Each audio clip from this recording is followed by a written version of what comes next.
I'm feeling the need for a little bit more humor this week.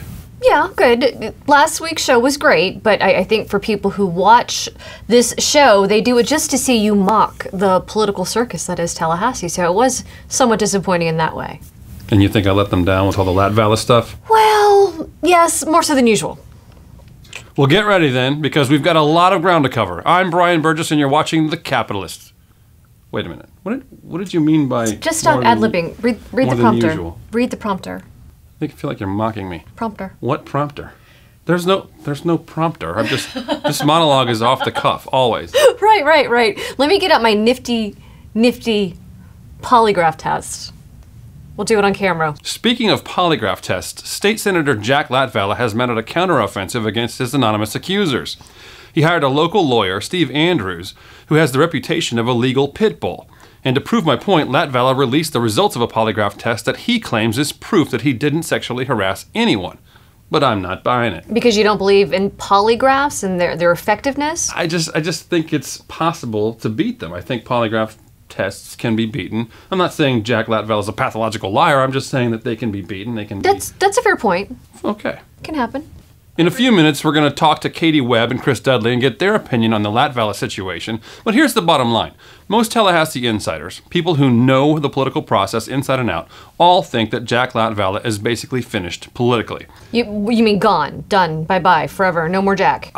Finished at least in the sense that he probably won't ever regain control over the Senate Appropriations Committee. And without the chairmanship, the fundraising for his gubernatorial race is going to dry up if it hasn't already. But finished. There's a difference. Finished? Finito. Finito. Here's the thing.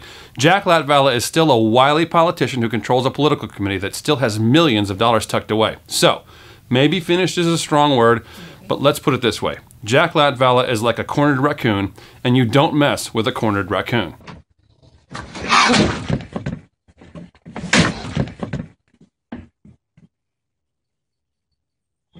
Hey! You know there's an old saying in Florida, Ann. The old he-coon walks just before the light of day. The what? Google it. It just means Jack Latvala is a wily old politician who is very smart and still has enough money to be very dangerous.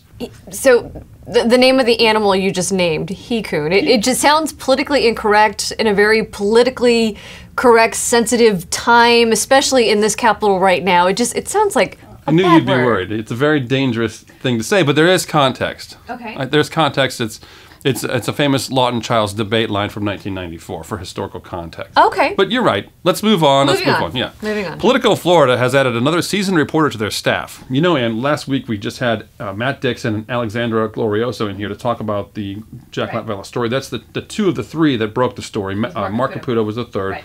They've just added Eric Sarkisian to the team. He's a very accomplished investigative reporter. Nice. There's only one problem. Eric Sarkisian has only one source, the guy who sits behind Fred Piccolo's desk. And so we're talking the same, it's an unusual name, Fred Piccolo, Richard Corcoran's communications director. Is that who we're talking about? I think that's who sits behind Fred Piccolo's desk, Fred Piccolo. Fred Piccolo, yeah. It is less of a fact than it is a way for me to mock Eric Sarkisian, though, because all of his big blockbuster stories about scandals in the Florida Senate seem to be leaks coming from the Florida House. But never mind all that. It's only inside information, and only insiders will understand it. Sure, I get it. I'm an insider. Yeah, that's a good one. I get it. But here's something Palm Beach County voters will be able to grasp.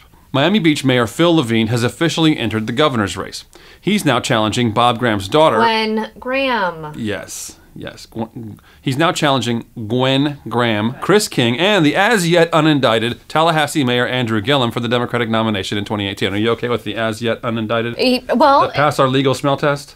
The FBI is investigating, but he has not. They've not come out and said that they're investigating Andrew Gillum. He's as-yet unindicted, then. But I mean, then at that rate, you're unindicted. So am I. So Sam. Thank you for clarifying for the Just lawyers. Want to clarify. I do take a little bit of issue with it because there's nothing to say that he will be. But continue. Fair point. Her name is Gwen Graham, by the way. I like to tweak you a little bit. Yeah. Phil Levine is Gwen Graham's worst nightmare for 3 reasons.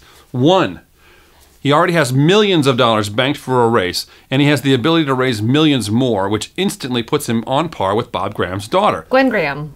2, he's a certified liberal wacko. How liberal is he? He's so liberal that for a solid week last month, his proudest accomplishment was being awarded the French Legion of Honor. For military heroism? No, not the French Foreign Legion or anything like that. It's for his work on climate change. That's like the Republican equivalent of being knighted by the Queen of England for championing high-capacity magazines for assault rifles. For Democrats, you just can't get more liberal than the French Legion of Honor for climate change. But, I mean, there's more bad news for Gwen Graham. Let's get to number 3. Number 3, Phil Levine possesses a far more dynamic personality than Gwen Graham. Is that your way of saying he's a lot more likable than Gwen Graham? You get me. I get you. You really do. You really get me. I've said it before and I'll say it again. Gwen Graham is a terrible candidate for Democrats. And she proved it last week by bombing a media appearance where she tried and failed to tell a few jokes that never got off the ground. But she does have at least one fan. Joining us here on the set is one of Gwen Graham's biggest defenders. None other than the Capitalist's own education correspondent, Lane Wright. Lane? Thank you, Brian. An open letter to Gwen Graham. Dear Gwen, some people may think you're out of touch, or that you fake outrage and orchestrate cheap political stunts to score points. Like that time you called Senator Rubio and left a voicemail message and videotaped it. Hi, Senator Rubio. This is Gwen Graham. But I don't think you're guilty of any of those things. Nope, not me. I think you're a bold leader who dares to say the things that, for most people, make little to no sense. I mean, just last week, your execution of jokes at the annual Associated Press shindig became the laughingstock, but those mean reporters obviously just don't have the intellect to get your humor. I mean, when you landed that knee slapper right out of the gate, let me see if I can reenact it. The burning question of the day. I know, right? I'm wearing black heels, high heels, and I can go backwards in high heels. For those of you who have the shoe question, that's the answer to my shoes. I was dying. And when I saw that video of you going elbow deep into that cow's rear end just to prove how relatable your life is to the rest of us, trying to learn and experience new things, and it was amazing.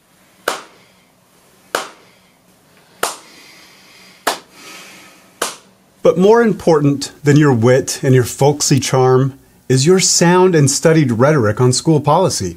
I was awestruck when I saw the video of you telling an audience in Palm Beach that you were going to end labeling of schools. I'm going to end labeling of schools. But you didn't stop there. Labeling? You said incredulously. Labeling? How dare the state of Florida degrade our students by saying to them, you are less than, you are a D, you are an F. That's going to end. And I'm thinking, I know, right?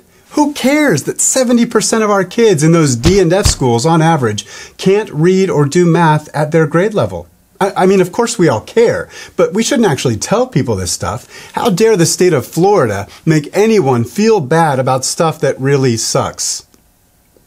At first I thought, picking up on your suggestion here, that we should just give all D and F schools a rating of sunshine or rainbow, respectively.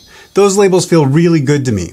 But then I realized that eventually people would pick up on the fact that these schools are still grossly underserving our kids. So really, the best thing to do is to stop looking at performance altogether. Critics might argue that it'll risk rejecting or neglecting poor and minority students and students with disabilities even more than we already do. But if you just help them understand the reward of nobody ever feeling bad, I think we can win that fight. Nobody wants to feel bad. And it's your job, or it will be as our next governor, to protect them from that. While you're at it, we should get rid of labels in other areas of our lives. Can you also ban reviews of restaurants, businesses, hotels, colleges, hospitals, and products? People spend a lot of time and money in building and running those things, so nobody should be allowed to tell them that they're not doing well. I think we can all agree scorecards that rate politicians can go too. Of course, we would have to get rid of the grades that a committee of engineers gave Florida's coastal and stormwater infrastructure. Remember those? You quoted those grades fervently in your criticism of Governor Scott after Hurricane Irma came through, but I'm sure you didn't mean to. After all, how dare a group of civil engineers criticize the hardworking state employees who handle infrastructure and label them as less than? Not cool. Anyway, I think you see where I'm going with this. Nobody likes labels or ratings or accountability in general for that matter. So as governor, crossing my fingers here, I hope your first official act will be to ban all labels of every kind. Just think of what that will do for your approval ratings. Sincerely, Lane. your education ally. Thank you, Lane. I couldn't have said it any better myself. And nice pocket square, by the way. Thank you. That is a nice pocket square. I was going to tell you how nice your pocket square is, but you're not playing for the same team today. I have a pocket square. Lane has a pocket square.